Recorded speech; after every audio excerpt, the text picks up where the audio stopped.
Почитувани гледачи, вие сте со регионалните вести на телевизија Киси Менада, а во нив ќе гледате. Намалување на цените во маркетите има, а пак поскапување на струјата нема да има, уверува министерот Бектеши.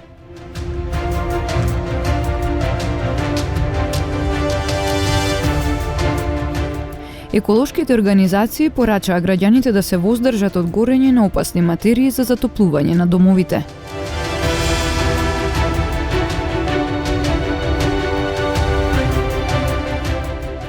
Тетовската пајак служба за еден ден подигнала 30 непрописно паркирани возила.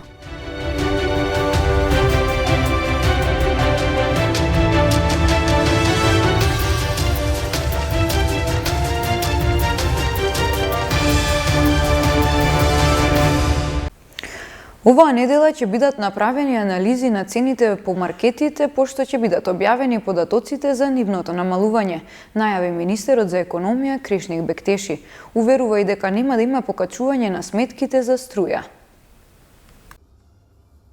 Министерот за економија Кришник Бектеши денеска соопшти дека оваа недела ќе бидат направени анализи на цените во маркетите и јавноста ќе биде информирана за нивното намалување.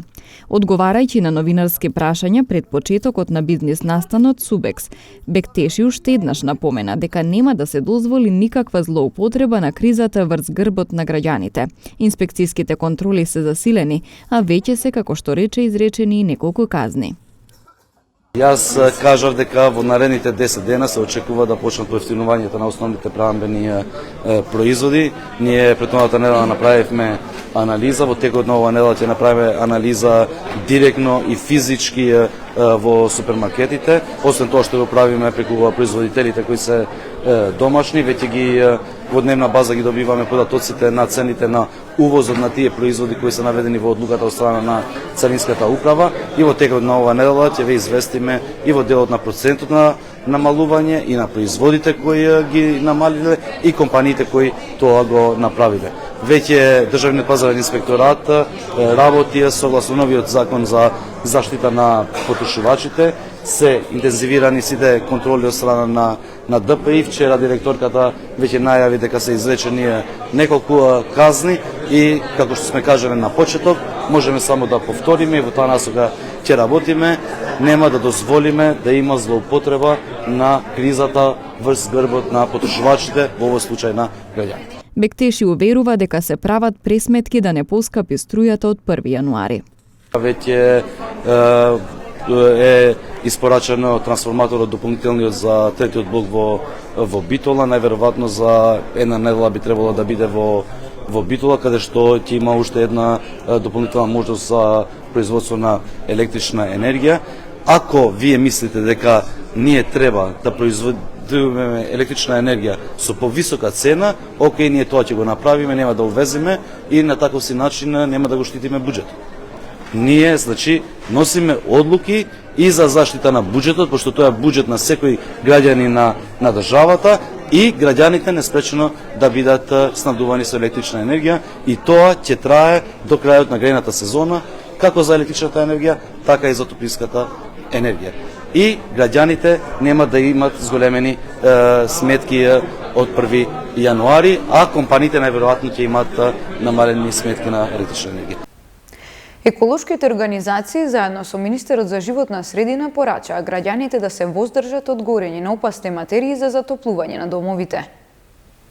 Мислам дека ако можеме ние сите да продолжиме да употребиме газ која е поеколошка од сите другите што имаме сега ние во државата, молам на сите да продолжиме да употребиме газ, заради на крај на денот ние сме тука да зачуваме и да обезбедиме здравје, да обезбедиме да бидат здравје нашите граѓани.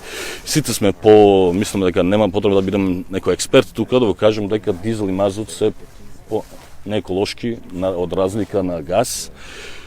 Ако има газ, тогаш мој личен став е ние да продолжиме да употребиме газ. Цената падне во берза, сите сме во знаење дека не е 100.000 нешто, по кубик метар е околу 700 и нешто или 800.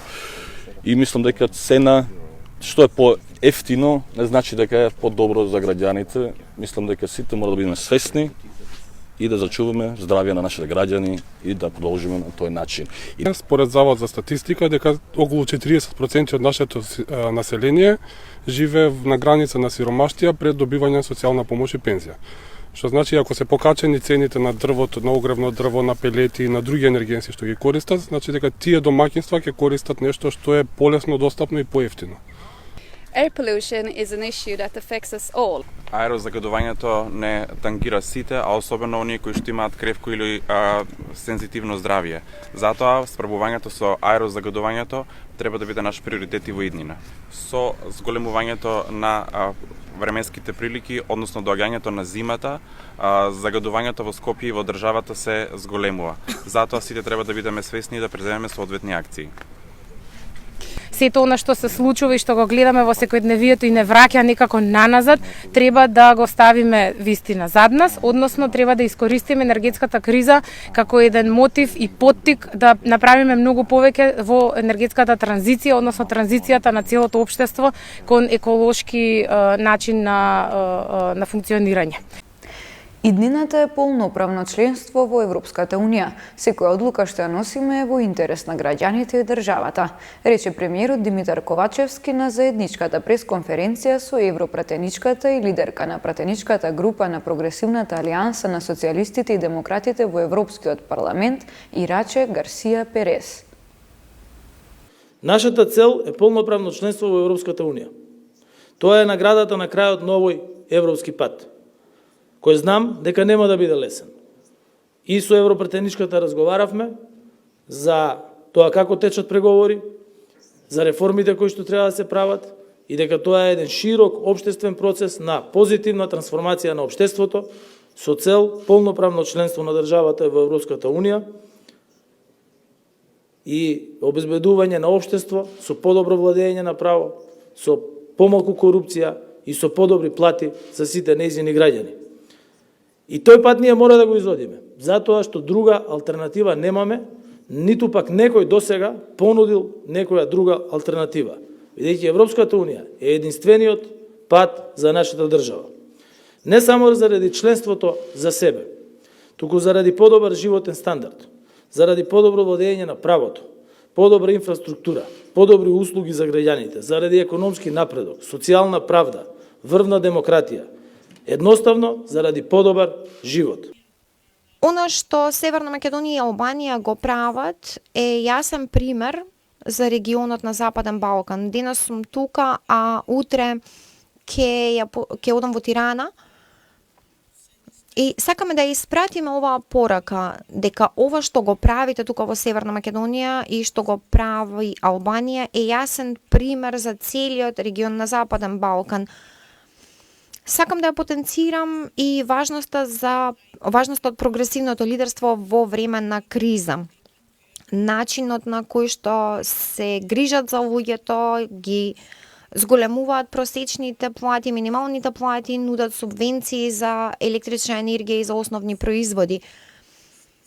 Во ова економска криза со јасни последици по светот, важно е да се обрне внимание на сето тоа и на европско ниво ние работиме посветено на сето ова, затоа што знаеме дека овие економски последици ги погодуваат ранливите семејства и затоа е важно да се има социјална агенда со која што ќе се поддржуваат најранливите категории на луѓе. Знам дека дојдов во многу важен момент тука, отворањето на пристапните преговори е навистина многу важно, а сега и скрининг процесот. Една работа треба да биде многу јасна. Северна Македонија припаѓа во Европската Унија. Таа е дел од европското семејство и ние навистина тесно соработуваме со вас, но вашата иднина е во ваши раце и во волјата на собранието и на граѓаните. Приведено едно лице поради поседување хероин. Пријава за физички напад. Од тетовската полиција информираат и дека во текот на вчерашниот ден биле подигнати 30 непрописно паркирани возила. Полициски службеници на СВР Тетово, Оделение за внатрешни работи Гостивар.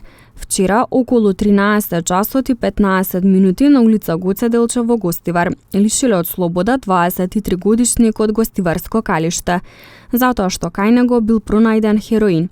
Тој е задржан во полициската станица Гостивар за расчистување и документирање на случајот, пошто ќе му биде изготвен соодветен поднесок. Вчера вечер, околу 20 часот и 45 минути на улица Никола Парапуна во Гостивар. Полициски службеници на СВР Тетово, Оделение за внатрешни работи Гостивар, лишиле од слобода 21 од Гостивар, кој еден час пред тоа бил пријавен од неговата 20-годишна невенчана сопруга од Тетово, дека околу 19 часот во домот во Гостивар физички ја нападнал. Се преземаат мерки за расчистување и документирање на случајот. Тетовската полициска станица за безбедност на патниот сообраќај овој месец ги интензивираше континуираните активности за поголем ред и безбедност со паркирањето во градот, посебно во централното подрачје. Вчера откриени, санкционирани и со 3 возила на Тетовската паек служба во 2 смени. Биле подигнати 30 непрописно, односно погрешно паркирани возила, најмногу на улицата Илинденска. Вакви активности ќе следат и во наредниот период, а ќе се контролираат возилата паркирани во така наречени двојни редови, на тротоари или во зона на крстосници. На сите погрешно паркирани возачи ќе им бидат изготвени законски предвидените поднесоци и ќе се соочат со парични глоби, кои за овој вид прекршок се движат од 45 до 180 евра во денарска противредност. Покрај ова ќе се преземат и повеќе активности за ослободување на другите јавни сообраќајни површини во градот од незаконски поставени производи или различна опрема која го попречува нормалното и безбедно движење на сите учесници во сообраќајот. Од СВР Тетово со потсетување до возачите дека од денеска стартува законската обврска за носење зимска опрема во возилата, а истата ќе трае се до 15 март идната година. Секторот за внатрешни работи Тетово со апел и потсетување до возачите дека од денеска започна нивната законска обврска за задолжително поседување и носење на пропишаната зимска опрема, а која ќе се применува до 15 март идната година. На возачите на патнички возила им се укажува во овој период да располагаат и на тркалата да имаат зимски пневматици со шара од 4 до 6 мм, зависно од тоа за кои пневматици станува збор и со синџири доколку користат летни пневматици. Истото се однесува и на товарните возила, додека за автобусите предвидено е да поседуваат и лопата. СВР Тетово ќе ги засили контролите на овој план и на оние возачи кои нема да ја поседуваат законската опрема, ќе им се изготвуваат поднесоци со парична глоба од 45 евра во денарска противредност согласно член 361 од Законот за безбедност на сообраќајот на патиштата. При влошени временски услови, пообилни снежни врнежи и слично, возачите без ваква опрема ќе се исклучуваат од сообраќај, посебно ако се движат кон стража, маврово или попова шапка. Ова со цел да не се создаваат непотребни мешаници на патиштата и да се овозможи непречено одвивање на сообраќајот во регионот и пошироко. Денеска Министерството за внатрешни работи и Републичкиот совет за безбедност во сообраќајот на патиштата во Скопје реализира активности од зимската кампања Користи зимска опрема, со цел потсетување на возачите на законската обврска за задолжително носење на зимска опрема, како и потребата од зимска проверка на возилата. Целта на оваа кампања е да ги потсетиме возачите за задолжителните обврски за задолжително носење зимска опрема, која почнува од 15 ноември, а трае до 15 март наредната година. Овој временски период, коловозите се влажни и лизгави, има и голема магла. Според истражувањата, кога има густа магла, видливоста на возачите се намалува и тоа до 75%. Ако врне дожд во таа ситуација, времето на реагирање на возачот се намалува за 30%. Ако врне снег, времето на реагирање на возачот се намалува до 34%. Затоа апелирам до сите возачи, почитувајте ги правилата и прописите, прилагодете ја брзината според условите на патот. Задолжително носете зимска опрема, за да бидете безбедни во зимски услови.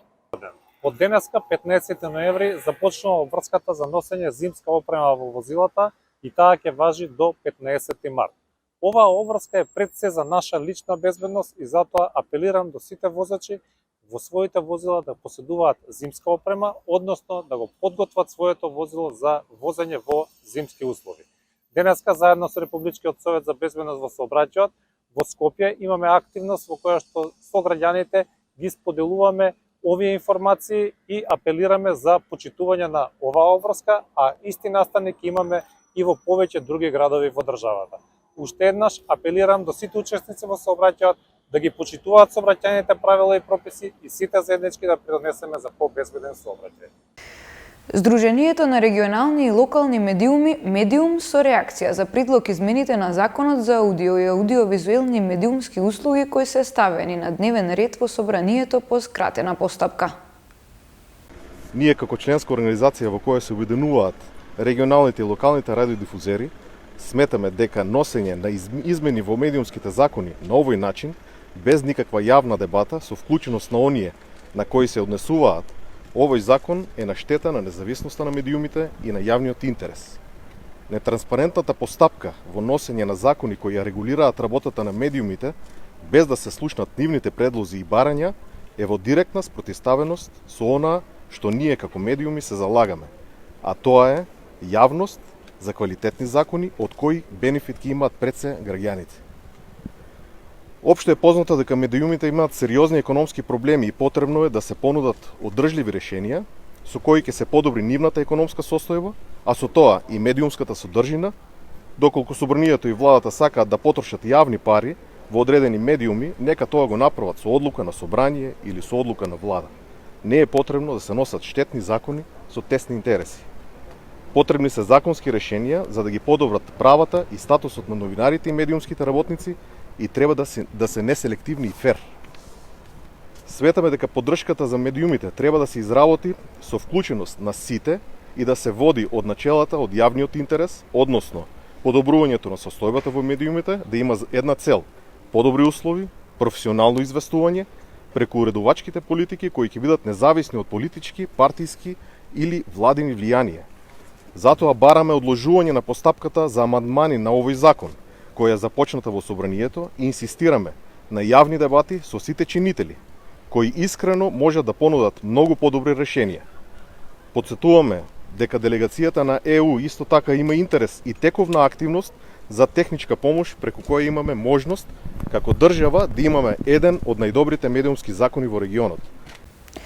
Министерката за култура Бисера Костадиновска-Стојчевска одржа пресконференција по повод враќањето на 20 икони од Република Албанија и потпишаниот договор за соработка меѓу двете земји во областа на културата. Како што е познато, во полициската акција Икона, која во текот на октомври 2013 година се спроведе на територија на Република Албанија, беа запленети голем број икони и црковни предмети. Во меѓусебна соработка меѓу надлежните органи на двете земји се разменија информации и сознанија кои потврдија дека 20 икони не се со потекло од Република Албанија, односно дека постојат индиции дека истите се нелегално изнесени од Република Македонија. Во натамошната постапка се идентификува иконите, црквите и манастирите во Република Македонија, од кои иконите се незаконски изнесени, временскиот период кога тоа е исторено и начинот на кој тие се пренесени во Република Албанија. Управата за заштита на културно наследство, орган во состав на Министерството за култура, согласно член 42а од Законот за заштита на културното наследство, донесе решение со кое 20 икони се утврдија за национално богатство на Република Македонија. Имено, согласно овој член 42а од Законот за заштита на културно наследство, решение за утврдување на културното наследство се донесува за антиквитети и други предмети на колекции, чија заштита не е востановена на друг начин, во случај кога тие се предмет на барање за извоз или изнесување во странство, или кога незаконски се изнесени од територијата на Република Македонија и се предмет на реституција, односно враќање. Истото е во согласност со член 3 и 13 од Конвенцијата за мерките за забрана и спречување на недозволен увоз, извоз и пренос на сопственоста на културни блага на Организацијата на Обединетите нации за просвета, наука и култура од 1970 година, на која е потписник и Република Албанија, како и со Конвенцијата за украдени или незаконски извезени културни добра на Меѓународниот институт за унификација на приватното право од 1995 година. Во меѓувреме се комплетираше документацијата според меѓународните прописи, а исто така и колегите од Албанија извршија увид во црквите од каде што се украдени иконите. Целиот овој период постоеше и законска постапка која се спроведуваше и на албанската страна. Се работи за комплексни процеси, кои еве на општо задоволство се финализираа со подпишување на овој договор. За конечно враќање на иконите, потребно е двете собранија да ги ратификуваат договорите, пошто ќе се случи и физичкото враќање на иконите во земјава. Оваа постапка е секако успех, но и опомена дека треба да вложиме напори безбедносно да го заштитиме културното наследство, со цел истото да не биде предмет на кражби кои би резултирале со негово незаконско изнесување од државата.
Почитувани гледачи, тоа беше се за ова издание на регионалните вести. Ви благодариме на вниманието со кое не следевте. Пријатно!